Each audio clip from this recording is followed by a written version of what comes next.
Hello, जय हिंद, नमस्कार दोस्तों। आप सभी का स्वागत है आपके अपने YouTube channel online GK free classes में।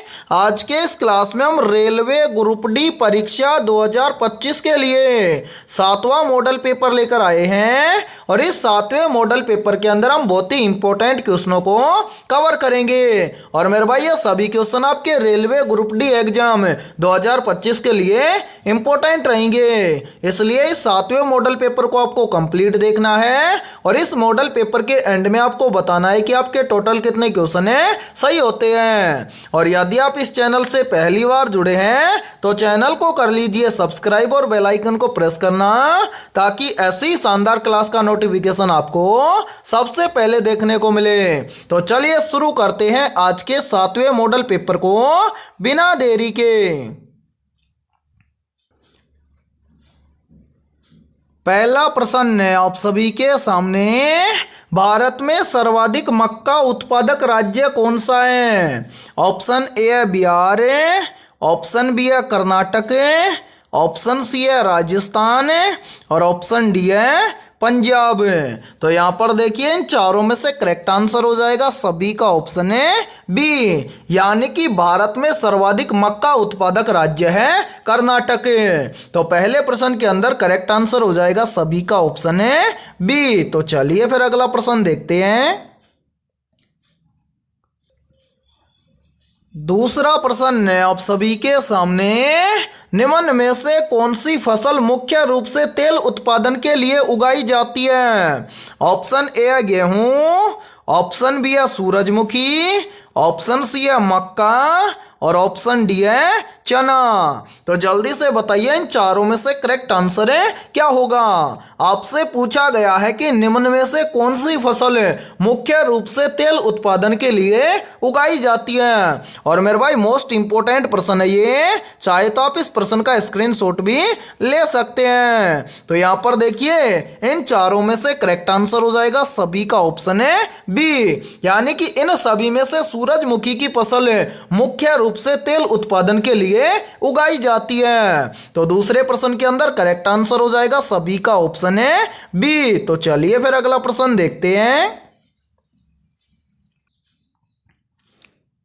तीसरा प्रश्न है आप सभी के सामने, निम्न में से नीली क्रांति किससे संबंधित है? तो यहां पर देखिए इन चारों में से करेक्ट आंसर हो जाएगा सभी का ऑप्शन है बी, यानी कि इन सभी में से जो नीली क्रांति है यह संबंधित है मत्स्य पालन से। तो तीसरे प्रश्न के अंदर करेक्ट आंसर हो जाएगा सभी का ऑप्शन है बी। और मेरे भाई यहां पर देखिए आप सभी के लिए बहुत ही इंपॉर्टेंट सूचना है, यदि आप पहली बार के अंदर रेलवे ग्रुप डी एग्जाम 2025 को क्रैक करना चाहते हैं तो हमने आपके रेलवे ग्रुप डी एग्जाम 2025 के लिए GK, GS, mathematics, science, current affairs और रीजनिंग के लगभग 21,000 प्लस मोस्ट इंपोर्टेंट क्वेश्चनों का पीडीएफ सेट तैयार किया है। यदि आप ये 21,000 प्लस मोस्ट इंपोर्टेंट क्वेश्चनों का पीडीएफ सेट लेना चाहते हैं तो आप हमारे इस व्हाट्सएप नंबर पर कांटेक्ट करके ले सकते हैं। और मेरे भाई इस पीडीएफ सेट की प्राइस हमने रखी है मात्र और मात्र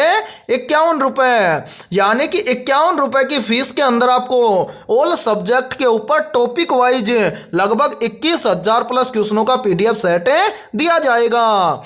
और मेरे भाई मैं आप सभी को ये गारंटी देता हूं, यदि आप रेलवे ग्रुप डी एग्जाम 2025 को पहली बार में क्रैक करना चाहते हैं तो इन 21,000 प्लस क्वेश्चनों को एग्जाम से पहले एक बार जरूर देख लें। तो एक काम कीजिए, जल्दी से इस व्हाट्सएप नंबर पर कांटेक्ट करके इस पीडीएफ सेट को ले लीजिए और इस पीडीएफ सेट को एग्जाम से पहले अच्छे से तैयार कर लीजिए, ताकि आप पहली बार के अंदर रेलवे ग्रुप डी एग्जाम को क्रैक कर पाओ। और मेरे भाई इसके अलावा हमारे इस YouTube चैनल पर जितनी भी क्लासेज होंगी उन सभी क्लासों का फ्री पीडीएफ सेट आपको हमारे व्हाट्सएप ग्रुप के ऊपर मिल जाएगा। ठीक है, तो चलिए फिर अगला प्रश्न देखते हैं।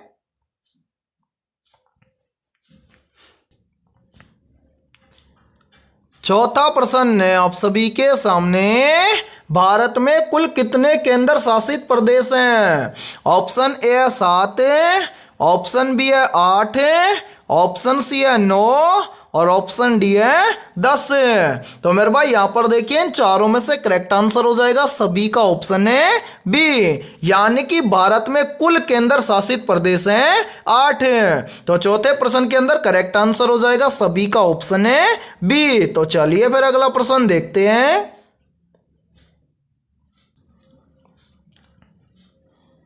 पांचवा प्रश्न है आप सभी के सामने, निम्नलिखित में से कौन सा केंद्र शासित प्रदेश 2019 में केंद्र शासित प्रदेश बना था? ऑप्शन ए है पुडुचेरी, ऑप्शन बी है जम्मू और कश्मीर, ऑप्शन सी है चंडीगढ़ और ऑप्शन डी है अंडमान और निकोबार द्वीप समूह। तो मेरे भाई यहाँ पर देखिए इन चारों में से करेक्ट आंसर हो जाएगा सभी का ऑप्शन है बी, यानी कि इन सभी में से जो जम्मू और कश्मीर केंद्र शासित प्रदेश है ये 2019 के अंदर केंद्र शासित प्रदेश बना था। तो पांचवें प्रश्न के अंदर करेक्ट आंसर हो जाएगा सभी का ऑप्शन है बी। तो चलिए फिर अगला प्रश्न देखते हैं।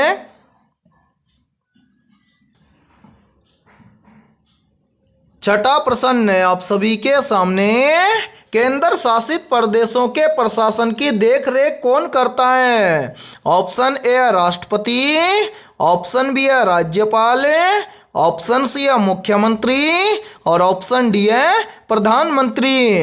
तो यहाँ पर देखिए इन चारों में से करेक्ट आंसर हो जाएगा सभी का ऑप्शन है ए, यानी कि केंद्र शासित प्रदेशों के प्रशासन की देखरेख करता है राष्ट्रपति। तो छठे प्रश्न के अंदर करेक्ट आंसर हो जाएगा सभी का ऑप्शन है ए। तो चलिए फिर अगला प्रश्न देखते हैं।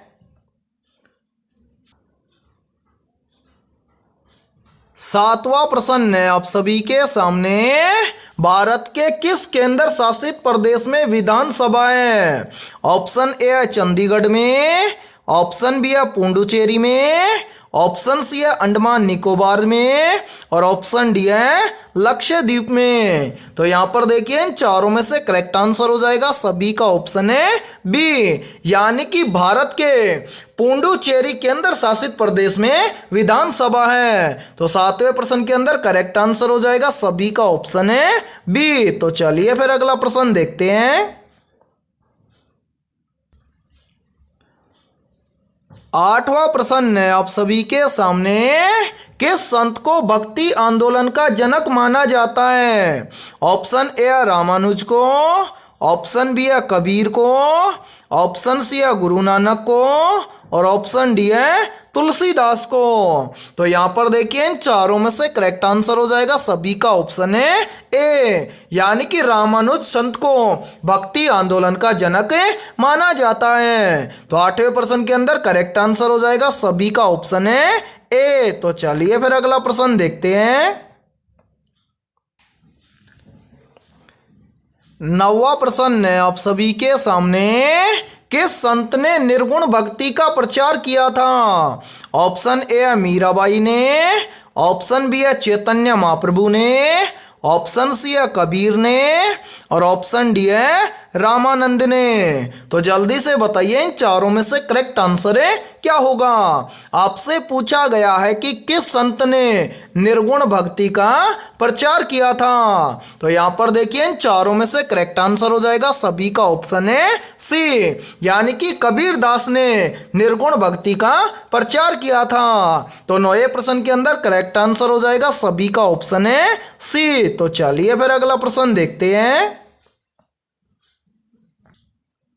10वां प्रश्न है आप सभी के सामने, गुरु नानक ने किस धर्म की स्थापना की थी?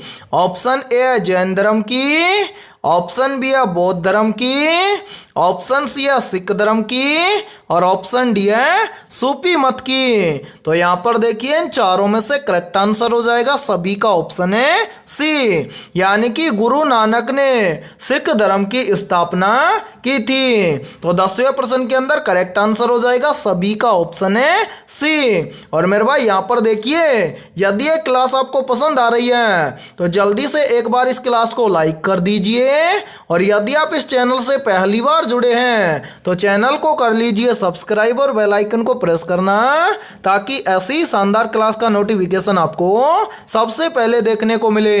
और यदि इस क्लास के अंदर आपको किसी भी क्वेश्चन के अंदर कोई भी डाउट हो तो आप उस क्वेश्चन के बारे में कमेंट सेक्शन के अंदर पूछ सकते हैं। और इस क्लास के अंदर बहुत ही इंपॉर्टेंट क्वेश्चन होंगे, इसलिए इस क्लास को आपको कंप्लीट देखना है और क्लास के एंड में आपको बताना है कि आपके टोटल कितने क्वेश्चन सही होते हैं। और आपके जितने भी दोस्त रेलवे ग्रुप डी एग्जाम 2025 की तैयारी कर रही हैं तो उनके पास भी इस क्लास को ज्यादा से ज्यादा शेयर करें। ठीक है, तो चलिए फिर अगला प्रश्न देखते हैं। 11वां प्रश्न है आप सभी के सामने, किस संत ने रामचरितमानस की रचना की थी? ऑप्शन ए सूरदास ने, ऑप्शन बी है तुलसीदास ने, ऑप्शन सी है कबीरदास ने और ऑप्शन डी है रैदास ने। तो यहां पर देखिए इन चारों में से करेक्ट आंसर हो जाएगा सभी का ऑप्शन है बी, यानी कि तुलसीदास ने रामचरितमानस की रचना की थी। तो 11वें प्रश्न के अंदर करेक्ट आंसर हो जाएगा सभी का ऑप्शन है बी। तो चलिए फिर अगला प्रश्न देखते हैं। 12वां प्रश्न है आप सभी के सामने, राष्ट्रीय विज्ञान दिवस कब मनाया जाता है? ऑप्शन ए 28 फरवरी को, ऑप्शन बी है 5 सितंबर को, ऑप्शन सी है 11 मई को और ऑप्शन डी है 16 जुलाई को। तो जल्दी से बताइए इन चारों में से करेक्ट आंसर क्या होगा। आपसे पूछा गया है कि राष्ट्रीय विज्ञान दिवस कब मनाया जाता है। तो यहाँ पर देखिए इन चारों में से करेक्ट आंसर हो जाएगा सभी का ऑप्शन है ए, यानी कि प्रत्येक वर्ष 28 फरवरी को राष्ट्रीय विज्ञान दिवस मनाया जाता है। तो 12वें प्रश्न के अंदर करेक्ट आंसर हो जाएगा सभी का ऑप्शन है ए। और मेरे भाई यहाँ पर देखिए यहीं से एक प्रश्न और बनता है और काफी बार पूछा भी जाता है, एग्जाम के अंदर पूछा जाता है कि प्रत्येक वर्ष शिक्षक दिवस कब मनाया जाता है। तो मेरे भाई याद रखना प्रत्येक वर्ष शिक्षक दिवस मनाया जाता है 5 सितंबर को। ठीक है, और 12वें प्रश्न के अंदर करेक्ट आंसर हो जाएगा सभी का ऑप्शन है ए। तो चलिए फिर अगला प्रश्न देखते हैं। 13वां प्रश्न है आप सभी के सामने, विश्व स्वास्थ्य दिवस कब मनाया जाता है? ऑप्शन ए 1 दिसंबर को, ऑप्शन बी है 7 अप्रैल को, ऑप्शन सी है 24 मार्च को और ऑप्शन डी है 21 जून को। तो यहाँ पर देखिए इन चारों में से करेक्ट आंसर हो जाएगा सभी का ऑप्शन है बी, यानी कि विश्व स्वास्थ्य दिवस मनाया जाता है प्रत्येक वर्ष 7 अप्रैल को। तो 13वें प्रश्न के अंदर करेक्ट आंसर हो जाएगा सभी का ऑप्शन है बी। तो चलिए फिर अगला प्रश्न देखते हैं। 14वां प्रश्न है आप सभी के सामने, संत रविदास किस धार्मिक आंदोलन से जुड़े हुए थे? ऑप्शन ए सूफी आंदोलन से, ऑप्शन बी है भक्ति आंदोलन से, ऑप्शन सी है आर्य समाज से और ऑप्शन डी है ब्रह्म समाज से। तो यहाँ पर देखिए इन चारों में से करेक्ट आंसर हो जाएगा सभी का ऑप्शन है बी, यानी कि संत रविदास भक्ति आंदोलन से जुड़े हुए थे। तो मेरे भाई 14वें प्रश्न के अंदर करेक्ट आंसर हो जाएगा सभी का ऑप्शन है बी। तो चलिए फिर अगला प्रश्न देखते हैं। 15वां प्रश्न है आप सभी के सामने, किस संत को सगुण भक्ति का प्रचारक माना जाता है? ऑप्शन ए कबीर को, ऑप्शन बी है तुलसीदास को, ऑप्शन सी है चैतन्य महाप्रभु को और ऑप्शन डी है रामानुज को। तो यहाँ पर देखिए इन चारों में से करेक्ट आंसर हो जाएगा सभी का ऑप्शन है डी, यानी कि रामानुज संत को सगुण भक्ति का प्रचारक माना जाता है। तो 15वें प्रश्न के अंदर करेक्ट आंसर हो जाएगा सभी का ऑप्शन है डी। तो चलिए फिर अगला प्रश्न देखते हैं। 16वां प्रश्न है आप सभी के सामने, निम्नलिखित में से कौन सा संत मराठी भाषा में भक्ति गीत लिखते थे? Option A Surdas, option B है नामदेव, ऑप्शन सी है मीराबाई और ऑप्शन डी है तुलसीदास। तो जल्दी से बताइए इन चारों में से करेक्ट आंसर है क्या होगा। और मेरे भाई देखिए, यदि आपको किसी भी क्वेश्चन का आंसर पहले से आता हो तो उस क्वेश्चन का आंसर आप कमेंट सेक्शन के अंदर जरूर कमेंट करें, ताकि इससे क्या होगा, आपकी तैयारी का पता चल जाएगा कि आपकी तैयारी कैसी है। तो यहाँ पर देखिए इन चारों में से करेक्ट आंसर हो जाएगा सभी का ऑप्शन है बी, यानी कि इन सभी में से जो नामदेव संत थे ये मराठी भाषा में भक्ति गीत लिखते थे। तो 16वें प्रश्न के अंदर करेक्ट आंसर हो जाएगा सभी का ऑप्शन है बी। तो चलिए फिर अगला प्रश्न देखते हैं। 14वां प्रश्न है आप सभी के सामने, अंतरराष्ट्रीय योग दिवस किस तिथि को मनाया जाता है। ऑप्शन ए है 5 सितंबर को, ऑप्शन बी है 14 नवंबर को, ऑप्शन सी है 21 जून को और ऑप्शन डी है 11 जुलाई को। तो यहाँ पर देखिए इन चारों में से करेक्ट आंसर हो जाएगा सभी का ऑप्शन है सी, यानी कि अंतरराष्ट्रीय योग दिवस प्रत्येक वर्ष मनाया जाता है 21 जून को। तो 17वें प्रश्न के अंदर करेक्ट आंसर हो जाएगा सभी का ऑप्शन है सी। तो चलिए फिर अगला प्रश्न देखते हैं। 18वां प्रश्न है आप सभी के सामने, डॉक्टर भीमराव अंबेडकर जयंती कब मनाई जाती है। ऑप्शन ए है 15 अगस्त को, ऑप्शन बी है 26 नवंबर को, ऑप्शन सी है 14 अप्रैल को और ऑप्शन डी है 2 अक्टूबर को। तो जल्दी से बताइए इन चारों में से करेक्ट आंसर है क्या होगा। आपसे पूछा गया है कि डॉक्टर भीमराव अंबेडकर जयंती कब मनाई जाती है। तो मेरे भाई यहाँ पर देखिए इन चारों में से करेक्ट आंसर हो जाएगा सभी का ऑप्शन है सी, यानी कि प्रत्येक वर्ष 14 अप्रैल को डॉक्टर भीमराव अंबेडकर जयंती मनाई जाती है। तो 18वें प्रश्न के अंदर करेक्ट आंसर हो जाएगा सभी का ऑप्शन है सी। और मेरे भाई यहाँ पर देखिए यहीं से एक क्वेश्चन और बनता है और काफी बार एग्जाम के अंदर पूछा भी जाता है, पूछा जाता है कि गांधी जयंती कब मनाई जाती है। तो मेरे भाई याद रखना प्रत्येक वर्ष 2 अक्टूबर को मनाई जाती है गांधी जयंती, ठीक है। और इसी के साथ में देखिए आप सभी के लिए बहुत ही इंपॉर्टेंट सूचना है,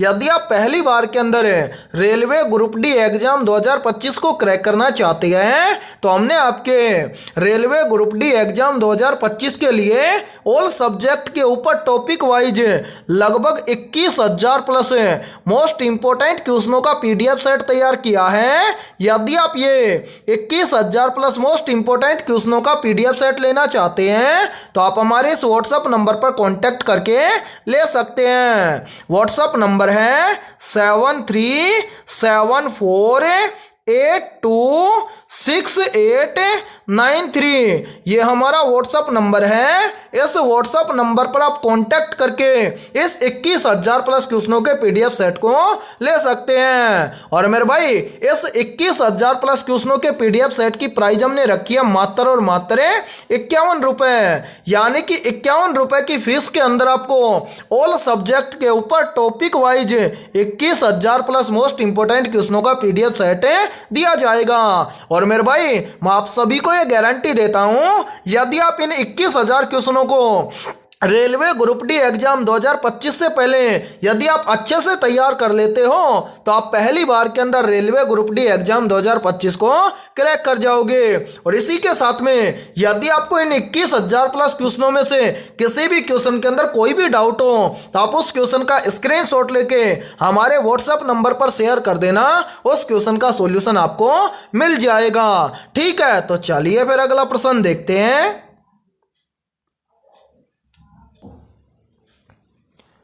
19वां प्रश्न है आप सभी के सामने, अंतरराष्ट्रीय महिला दिवस कब मनाया जाता है। ऑप्शन ए 5 जून को, ऑप्शन सी है 8 मार्च को, ऑप्शन सी है 10 दिसंबर को और ऑप्शन डी है 1 मई को। तो यहाँ पर देखिए इन चारों में से करेक्ट आंसर हो जाएगा सभी का ऑप्शन है बी, यानी कि अंतरराष्ट्रीय महिला दिवस मनाया जाता है प्रत्येक वर्ष 8 मार्च को। तो 19वें प्रश्न के अंदर करेक्ट आंसर हो जाएगा सभी का ऑप्शन है बी। तो चलिए फिर अगला प्रश्न देखते हैं। 20वां प्रश्न है आप सभी के सामने, विश्व पर्यावरण दिवस कब मनाया जाता है? ऑप्शन ए है 22 अप्रैल को, ऑप्शन बी है 5 जून को, ऑप्शन सी है 16 सितंबर को और ऑप्शन डी है 2 अक्टूबर को। तो यहां पर देखिए इन चारों में से करेक्ट आंसर हो जाएगा सभी का ऑप्शन है बी, यानी कि विश्व पर्यावरण दिवस प्रत्येक वर्ष मनाया जाता है 5 जून को। तो 20वें प्रश्न के अंदर करेक्ट आंसर हो जाएगा सभी का ऑप्शन है बी। और मेरे भाई यहां पर देखिए एक प्रश्न का आंसर सभी को कमेंट सेक्शन के अंदर कमेंट करके बताना है कि पृथ्वी दिवस कब मनाया जाता है। ठीक है, तो आज की इस क्लास के अंदर इतना ही। यदि ये क्लास आपको पसंद आई है तो जल्दी से एक बार इस क्लास को लाइक कर दीजिए, और यदि आप इस चैनल से पहली बार जुड़े हैं तो चैनल को कर लीजिए सब्सक्राइब और बेल आइकन को प्रेस करना, ताकि ऐसी शानदार क्लास का नोटिफिकेशन आपको सबसे पहले देखने को मिले।